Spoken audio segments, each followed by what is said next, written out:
Assalamualaikum warahmatullahi wabarakatuh. Bismillahirrahmanirrahim. Berjumpa kembali di kelas biologi bersama saya Pak Pamuji Santoso. Mudah-mudahan semua masih dalam keadaan sehat walafiat dan senantiasa berada dalam lindungan Allah Subhanahu wa taala. Baik, kita lanjutkan kembali pembahasan kita tentang materi minggu yang lalu kita sudah mempelajari tentang sistem rangka ya, yang merupakan bagian dari sistem gerak kita. Dan hari ini kita lanjutkan sehingga kita lengkap bahwa sistem gerak kita terdiri dari dua subsistem ya, yaitu sistem rangka dan sistem otot. Nah, untuk hari ini kita masuk kepada bagian kedua sistem gerak, yaitu sistem otot ya. Adapun kompetensi dasar yang menjadi landasan dari materi ini itu ada pada KD 3.5, masih sama dengan KD sistem rangka minggu yang lalu ya, dan juga KD 4.5. Tujuan pembelajaran kita hari ini adalah setelah mengikuti pembelajaran ini diharapkan nanti kalian dapat pertama mengidentifikasi bagian-bagian dari otot, menjelaskan cara kerja otot, dan juga mampu menganalisis kelainan pada sistem otot.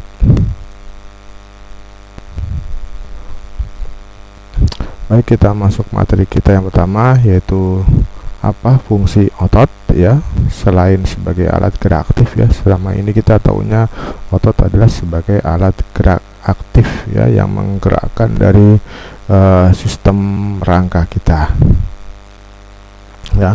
Nah, ini ada banyak ya fungsi otot bagi tubuh. Yang pertama adalah sebagai alat gerak aktif tubuh, kemudian juga menyokong bentuk tubuh ya. Jadi tubuh kita bentuknya seperti ini, itu salah satunya dibentuk juga oleh sistem otot kita ya. Orang yang rajin olahraga tentu bentuk tubuhnya akan bagus, itu karena otot-ototnya terbentuk relatif lebih baik daripada orang yang jarang melakukan olahraga atau exercise. Kemudian otot juga berfungsi sebagai tempat menimbun energi ya. Kita tahu cadangan makanan kita kalau berlebihan, glukosa akan diubah menjadi glikogen atau gula otot dan disimpan di otot kita. Kemudian juga fungsi otot adalah memproduksi panas tubuh sehingga kita tidak mudah kedinginan ya, karena otot dengan gerakannya dia akan menciptakan panas ya. Kemudian juga menggerakkan organ dan pembuluh darah dan juga menggerakkan denyut jantung. Ini antara lain fungsi otot bagi tubuh kita. Kemudian kemampuan otot sebagai alat gerak aktif ya, ini karena ada beberapa kemampuan yang tidak dimiliki oleh bagian lain dari tubuh kita. Yang pertama, otot itu memiliki kemampuan contractility atau kemampuan untuk memendek dari ukuran yang sebenarnya ya. Kemudian kemampuan yang kedua adalah kemampuan excitability, kemampuan untuk menerima stimulus atau rangsang yang berasal dari sistem saraf kita.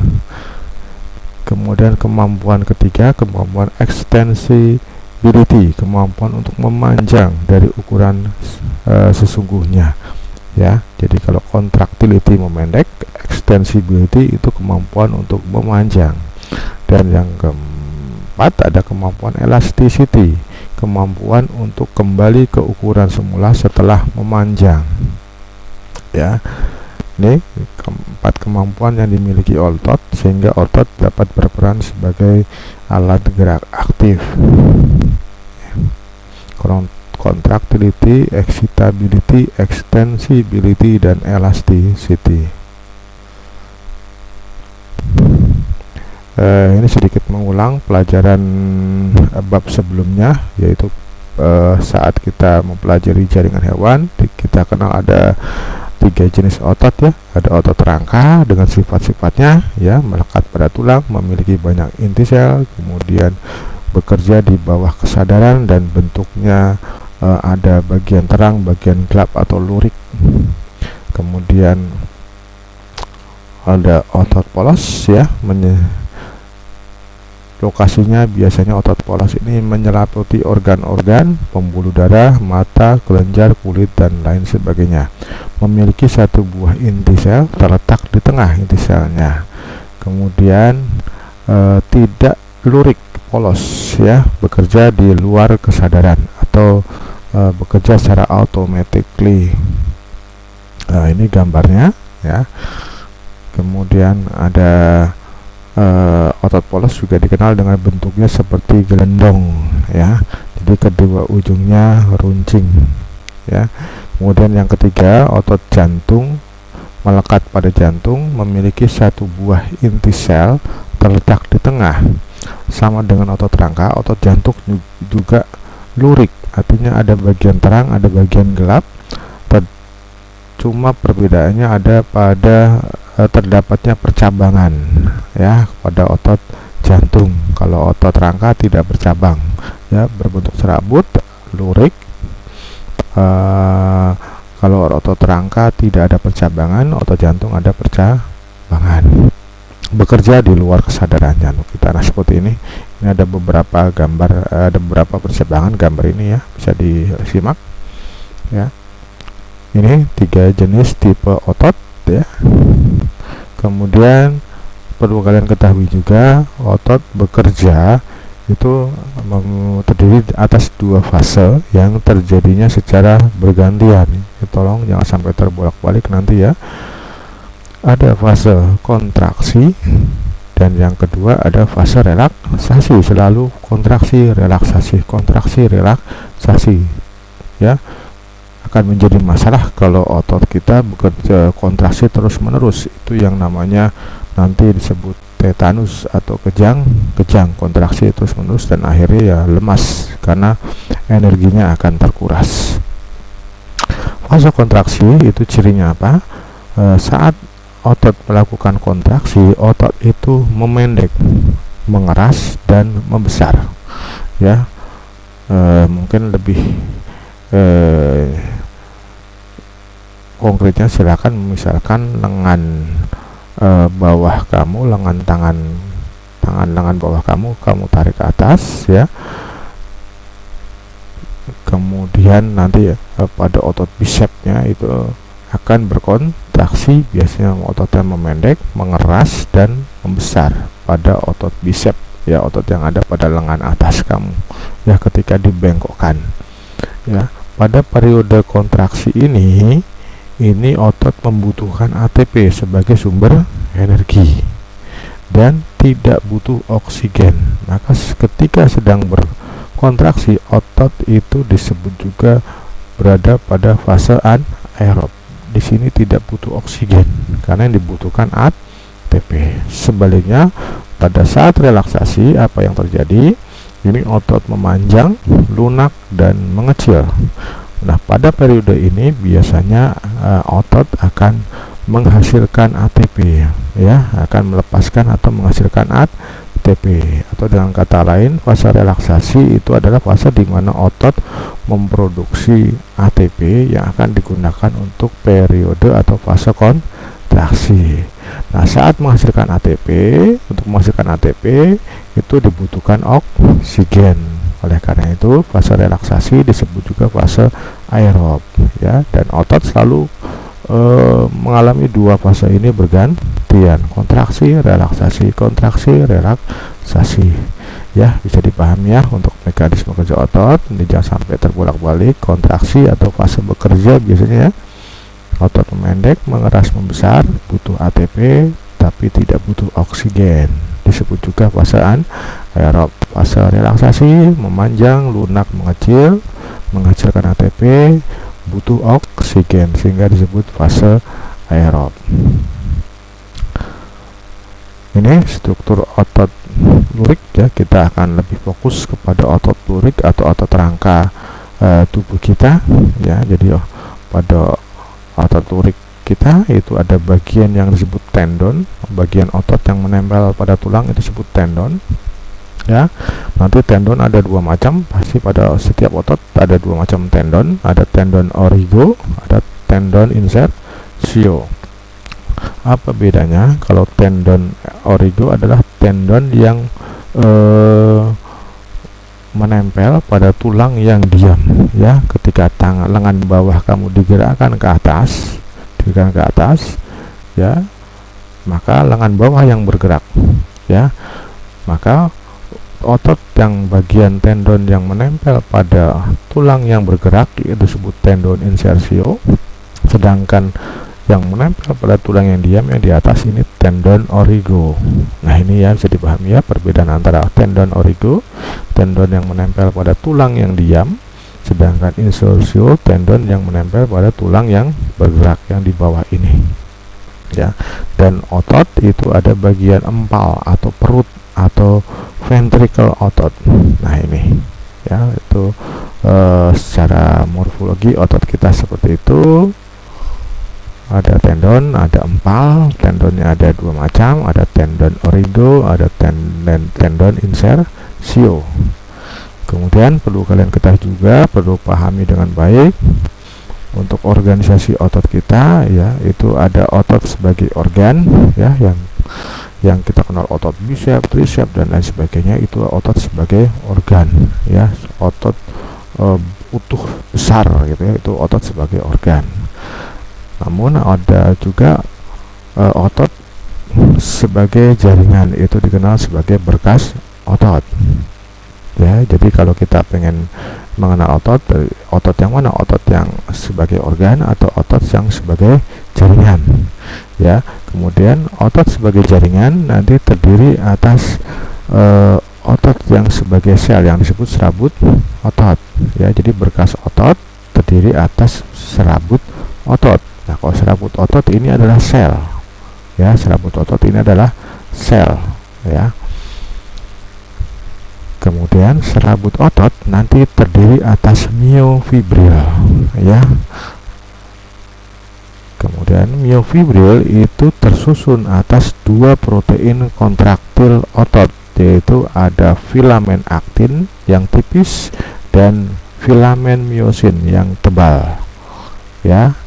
Ini jadi ini dua protein inilah yang menyebabkan otot kita bisa memanjang, memendek, bisa kontraksi, bisa relaksasi. Ini dua protein ini, aktin dan miosin ini, ya. Sekali ini, jadi organisasi otot kita seperti ini. Yang besar itu otot sebagai organ terdiri atas berkas otot. Berkas otot terdiri dari serabut otot. Serabut otot tersusun atas beberapa miofibril. Miofibril tersusun atas beberapa protein kontraktil otot, yaitu aktin dan miosin, ya, atau miofilamen, ya. Ini seperti ini organisasi otot kita. Untuk ilustrasinya seperti ini. Nah, ini otot sebagai organ, ini ada otot bicep, ada otot tricep, ini otot sebagai organ. Nah, otot sebagai organ ini ternyata terdiri atas beberapa berkas otot, ya. Berkas otot. Nah, ini semacam jaringan, ya. Berkas otot, ya, kalau di zoom lagi terdiri atas beberapa serabut otot atau miofibril, ya. Ini, nah, ini kalau ini miofibril, ini serabut otot, ini adalah sel, ya. Kemudian maaf, ini serabut otot bukan miofibril, ya. Serabut otot atau sel otot ini terdiri atas beberapa miofibril, ya. Miofibril kalau di zoom lagi, nah, seperti ini, nanti terdiri atas beberapa terdiri atas dua miofilamen atau yang disebut protein kontraktil tadi, aktin dan miosin. Nah, ini terlihat, ini mulai terlihat yang ada garis-garisnya ini adalah aktin dan miosin, ya. Nanti miofibril itu punya satuan panjang otot yang disebut sarkomer. Ya, sarkomer ini adalah satuan otot, ya, satuan panjang otot. Ya, kalau bambu itu ada semacam ruas-ruasnya, nah otot pun ada, ya, sarkomer. Jadi satu sarkomer atau berapa sarkomer untuk miofibril. Kalau nah ini adalah serabut otot, ya, sel ototnya, ya. Kemudian kalau di zoom, nah ini ada terdiri atas banyak miofibril, ya, terdiri atas banyak miofibril. Ini miofibril kalau dikeluarkan seperti ini, miofibril, ya, betul. Kemudian nanti satu serabut otot nanti dilindungi oleh selaput yang namanya sarkolema, ya, dilindungi oleh sarkolema, ya. Ini miofibril, ya. Kita akan lihat miofibril seperti apa. Nah, ini di zoom lagi, ini miofibrilnya, ya, miofibril. Nah, sudah mulai kelihatan. Ini ada yang biru, ini biru atau ungu ini, ya, ini adalah filamen miosin atau filamen yang tebal, sedangkan yang merah ini, yang tipis-tipis ini adalah filamen aktin, ya. Jadi miofibril tersusun atas filamen yang tebal, miosin yang berwarna ungu ini, dan filamen yang tipis atau aktin yang merah ini, ya. Di zoom lagi, ya. Nah, seperti ini, ya. Zoom ini aktin, ya. Maaf, yang biru ini adalah miosin. Ini miosin nanti akan memberikan efek berwarna gelap, ya. Kenapa ototnya ada bagian terang, ada bagian gelap, ya, seperti lurik-lurik ini? Karena kalau bagian yang gelap atau disebut pita A, ya, bagian gelap itu pita A, itu ternyata disitulah terdapat filamen miosin, ya. Filamen miosin, filamen yang tebal sehingga memberikan kesan lebih gelap warnanya. Sedangkan pita I, ya, I itu artinya pita isotrof, pita yang tembus cahaya. Pita A artinya anisotrof, tidak bisa tembus cahaya, ya. Nah, yang terang, yang pita I, yang isotrop ini, ya, kenapa terang? Karena dia bisa ditembus cahaya tipis, ya. Ya. Kemudian nanti di antara di tengah-tengah pita A itu ada zona yang agak terang, ya, disebut zona H, ya, disebut zona H, ya. Kemudian nanti di tengah-tengah pita yang terang itu ada garis Z, ya, ada garis Z line, ya. Nah, Z line sebelah sini dengan Z, garis Z sebelah sini, itu yang disebut satu sarkomer, ya. Sini sampai sini disebut satu sarkomer. Nah, ini gambar mikroskopnya seperti ini, ya, otot lurik, ya. Ini gambar mikroskopnya. Yang atas ini adalah ilustrasinya, ya. Kenapa ada bagian gelap, ya. Kemudian di tengah bagian gelap ada yang terang, ini adalah zona H. Kemudian ini ada pita atau garis Z, ini ada garis Z, ini satu sarkomer, ya. Satu sarkomer artinya satu ruas satuan panjang otot, ya. Itu mudah-mudahan bisa dibayangkan, ya. Yang penting bisa dibayangkan, ya, apa itu aktin, apa miosin, ya. Kita lebih jelas lagi. Nah, seperti ini yang biru ini adalah miosinnya, ini yang merah, garis merah ini aktinnya, ya. Ini garis Z-nya, ini garis Z, ini garis Z, garis Z sini sampai dengan garis Z sini, ini disebut satu sarkomer. Kemudian nanti ada zona H di sini, ya. Zona H ini dari zona gelap, pita gelap ini, ya, di mana ada miosin itu adalah daerah gelap, pita A, ya. Di tengah-tengah ada terang, agak terang, yang disebut zona H tadi. Ini tidak ditulis, ini zona H, di sini zona H, ini zona H, ya. Dan nanti ketika otot itu berkontraksi, maka akan terjadi pergeseran, ada gerakan sliding. Jadi pita aktin ini, ya, filamen aktin akan bergerak sana, yang sini akan bergerak ke sini, sehingga otot akan makin memendek, akan pergeseran, ya. Kenapa bisa bergeser? Nanti karena terjadi ikatan antara miosin dengan aktin. Ya, ini terlihat bahwa miosin itu punya kepala-kepala, nanti di sini ada kepala-kepala miosin yang fungsinya membentuk ikatan dengan aktin, ya. Maka aktin bisa bergerak sini, yang sebelah sini bisa bergerak sini, sehingga otot makin memendek. Itu ketika berkontraksi, ya. Itu mudah-mudahan bisa dipahami. Nah, ini miosin, ya. Miosin di zoom, ya, seperti ini ada kepala-kepala miosinnya, ya. Kemudian ini adalah filamen aktin, filamen yang tipis, ya. Ini nanti ini di zoom lagi, kepala miosinnya di zoom lagi, ya. Ini nanti tempat menempelnya miosin pada aktin. Nah, seperti ini nanti di sini menempel. Ini akan menempel di sini, sehingga nanti aktinnya akan bergeser atau sliding, ya, seperti pintu geser gitu, ya, sliding, karena terbentuk ikatan antara aktin dengan miosin, ya. Nah, ini gerakan sliding filamen aktin. Filamen aktin bergerak secara sliding atau bergeser di atas filamen miosin dan menyebabkan sarkomer atau satuan panjang otot memendek, ya. Perhatikan, aktin dan miosin tidak berubah ukuran. Pemendekan sarkomer menyebabkan otot berkontraksi. Selama sliding, terbentuk jembatan atau ikatan aktin miosin menjadi aktomiosin. Selama relaksasi atau pemanjangan, ya, sarkomer kembali memanjang. Ini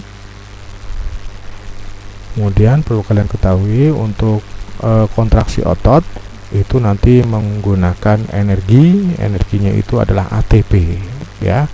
ATP nanti akan digunakan untuk membentuk ikatan antara aktin dengan miosin, sehingga terbentuk aktomiosin. Kalau sudah terbentuk aktomiosin, nanti otot akan memendek atau berkontraksi, ya.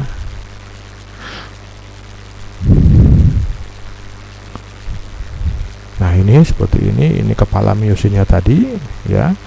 Kemudian ini ada filamen aktinnya, ya, seperti dicangkul, sehingga filamen aktinnya bergeser ke sini, ya. Ini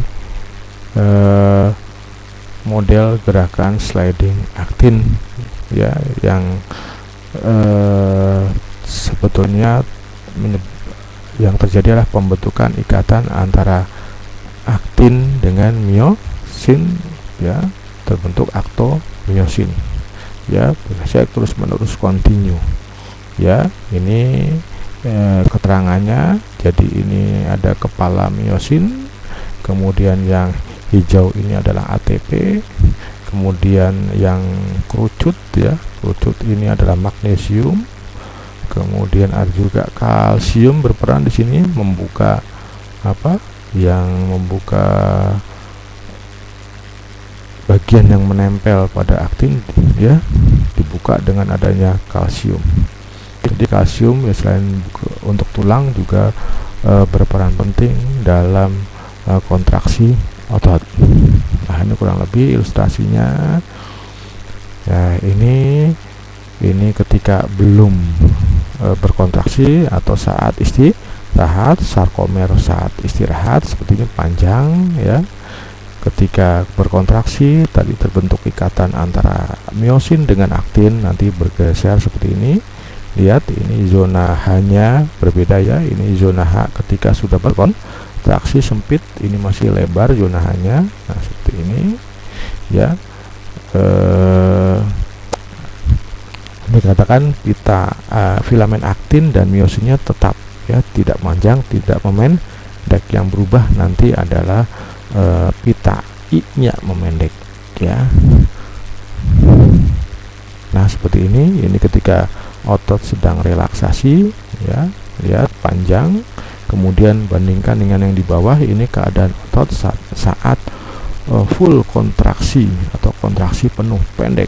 Ya, kenapa bisa pendek? Karena bandingkan ini untuk miosinnya yang berwarna apa ya, ditunjukkan oleh warna background warna pink ya, ini merah muda ini ya, ini pita A atau miosinnya tadi ya, ini tetap tidak berubah ya, baik saat istirahat maupun saat kontraksi. Yang berubah adalah bagian yang pita pertama pita I ya, pita I makin sempit ya, pita I makin sempit ya, dan juga zona H juga makin menyempit. Nah, ini bahkan pada saat kontraksi penuh zona H-nya hilang, ya. Ini efek dari gerakan sliding pada aktin di atas miosin ya. Saat otot berkontraksi, ingat ini pita A-nya tetap ya, pita A tetap tidak panjang tidak pendek, tetap pita A-nya. Perhatikan pita I yang menyempit ya, pita I ini nih pita I yang paling gampang, yang lihat yang tengah ini pita I makin sempit. Kemudian zona H juga menyempit, zona H yang berwarna krem ini tengah, ini zona H ya, makin menyempit. Nah, ini menyebab kenapa otot ketika berkontraksi memendek.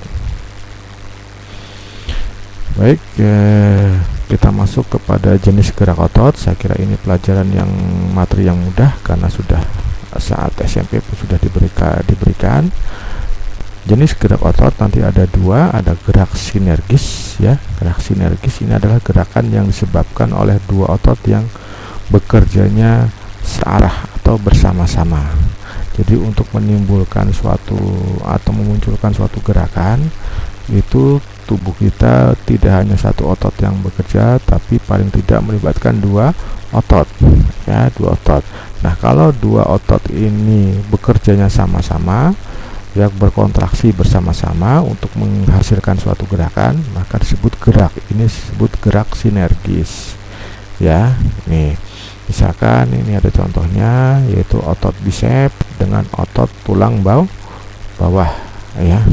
Ketika meluruskan, maka otot bisepnya relaksasi, otot lengan bawahnya juga relaksasi. Ketika membengkokkan, otot bisep berkontraksi, otot lengan bawah juga berkontraksi, yaitu yang disebut gerak sinergis. Nah, ini contoh yang lain gerak sinergis ya, ketika memutar-mutar lengan bawah, itu nanti ada otot pronator teres dan ada pronator quadratus ya. Ini ketika memutar-mutar juga ini bekerjanya searah atau sinergis ya, pronator teres dan pronator quadratus.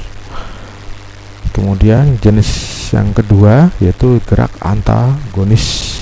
Ini gerakan yang disebabkan oleh dua otot yang bekerjanya berlawanan, antagonis ya. Ini contohnya adalah otot bisep dengan otot tricep. Kalau tadi otot bisep dengan otot lengan bawah sinergis ya, tapi kalau otot bisep dengan otot tricep nanti bekerjanya berlawanan atau antagonis. Misalkan ini ketika lengan bawah kita angkat ke atas, otot bisep akan berkontraksi ya, otot bisep membesar mengeras ya, tapi otot tricepnya mengecil ya ketika otot lengan bawah naik ke atas. Sebaliknya ketika lengan bawah turun ke bawah atau posisi fleksi lurus, posisi ekstensi lurus ya, itu nanti otot tricep kontraksi, otot bisep relaksasi. Nah, ini gerak antagonis yang lain selain tadi ya, bisep. Ada beberapa macam gerak antagonis yang perlu kalian ketahui. Ada gerak fleksi ekstensi ya, bengkok lurus ya, contohnya adalah otot bisep tricep ini. Kemudian ada pronasi supinasi ya, gerakan menengadah menelungkupkan lengan bawah ya. Kemudian ada depresi elevasi, yaitu menurunkan dan mengangkat ya, contohnya ketika kamu menunduk dan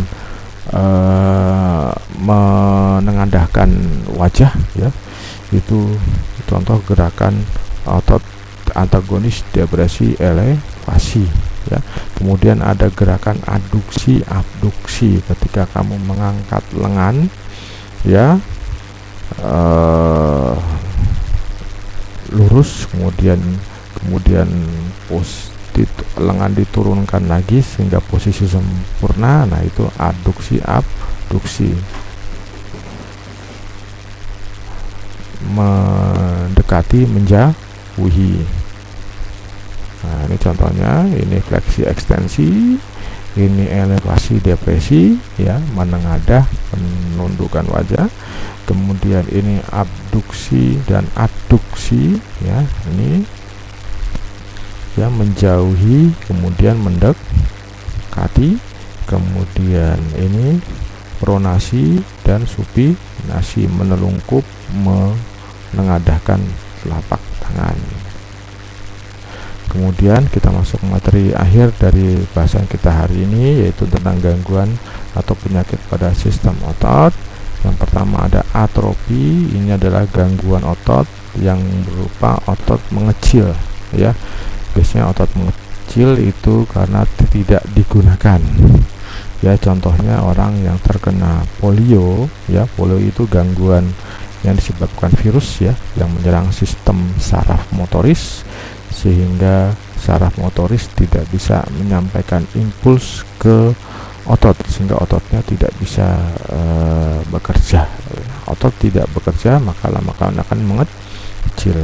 Kemudian ada hipertrofi ya, otot yang membesar ya, membesar dari ukuran yang wajar ya. Ini juga merupakan kelainan pada otot. Kemudian ada stiff atau kaku leher, biasanya disebut kaku leher. Ini peradangan pada otot leher karena kesalahan gerak ya.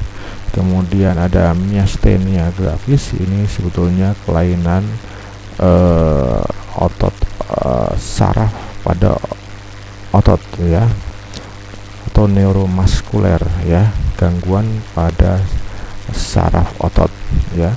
Biasanya disebabkan karena adanya serangan autoimun di sistem imun yang menyerang tubuh kita sendiri ya. Miastenia gravis itu antara lain ya, gangguan-gangguan yang terjadi pada sistem otot ya. Saya kira ini materi kita hari ini, mudah-mudahan dapat diterima dengan baik, dipahami, sehingga lengkap sudah kita sistem gerak, sistem rangka sudah, sistem otot sudah ya. Sekali lagi saya ucapkan terima kasih, tetap semangat ya, jaga kesehatan kalian di rumah dengan senantiasa mengikuti protokol kesehatan.